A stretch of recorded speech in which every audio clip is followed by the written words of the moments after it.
Hi everyone, thanks for joining us.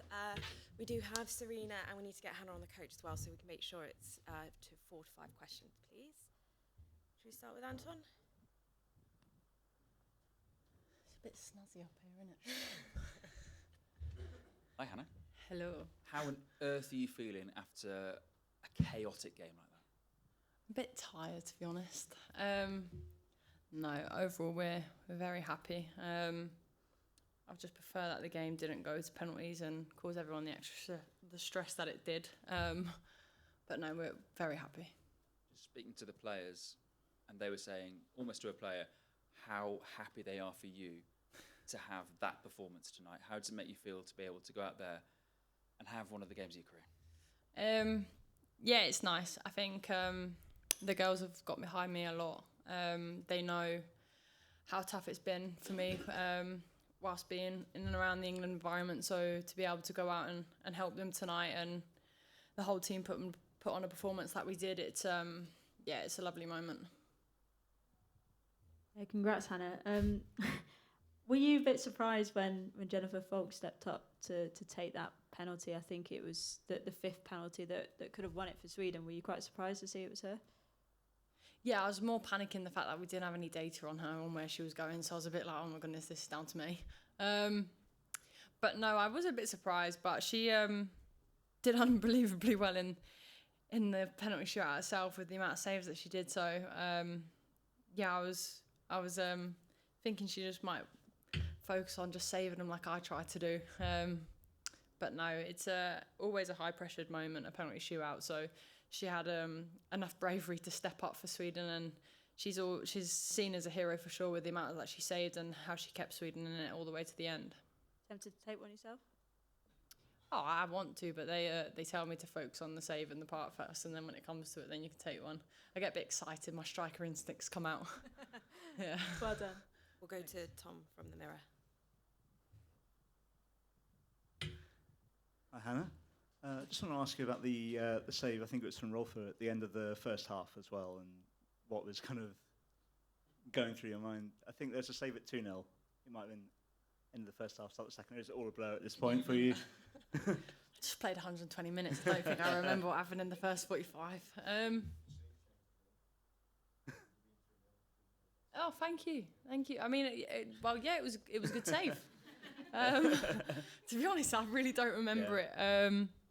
I try to just park everything behind if something goes right, if something goes wrong, and just focus on the next action. So, and then I come back and review it afterwards. So I'll be sure to watch that over if it's a good save. And obviously the defensive line changed quite a bit during the game. How did you kind of, speak to the four in front of you, whoever they were, and kind of like get things turning around from the back, looking forward? To be honest, I don't really think we needed to tell everyone to switch on. I think everyone knew what the outcome would have been if the scoreline stayed 2-0. We said at half-time we don't want to go home. So it's down to us to turn the game around, and that we did. We know whoever's on that pitch, from all the way in goal to all the way up top, that they're going to put in 100% effort for the team. So we know that they're going to be fighting for every person on that field. Whether they make a mistake, the next one's there to back them up. And yeah, I'm just glad that we all stuck together, and that's one thing we did want to do. We never wanted to turn on each other, because if the outcome was reversed and we were going home, we did want to feel like we all got on each other's backs, and that was the final game almost, as how we've ended. My phone's going off in my pocket, sorry. Tom, we'll go Thanks. to Kit now, thank you. I've got a FaceTime. Hold on. I'm in a presser. Paul, I'm in a presser. Look. I've got to go. I'll call you back. Look. I'll call you back. Say that again. Don't worry about the pressure in the semis! I'll call you back. Sorry. I never answered my phone, and it was just going off in my pocket, so I do apologise for that. I feel like I have to ask, was that family? Yeah. All my friends and family back home, so yeah, they're all together watching. And my phone's been going non-stop since getting back in the change room, so it's lovely that they will be able to watch it all together. What I was actually going to ask was kind of two things. First of all, how's the nose? Because it looked like he was bleeding a bit at the end. Yeah. I don't really know what happened, to be honest. All I remember was I was going up for that ball, and next thing I know is someone's elbowed me, I think. I thought I got away with it at first because there was nothing coming out, and then I sat up and it just started streaming. But as a few other girls say, I'm better with one nostril, so I think I might have it again the next game, to be honest. And just kind of building on that, like, it felt like you were one of several players who got hurt while putting their bodies on the line in extra time. What does that kind of show of commitment towards the end of the game show about this England team?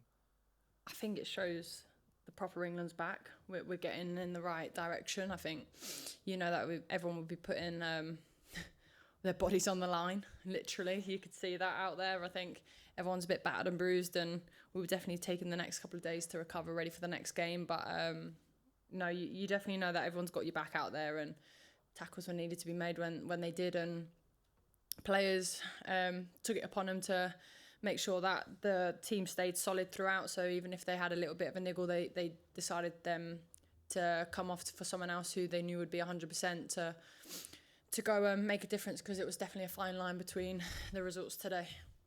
We'll go to Aisha at the back. God, you do well with names.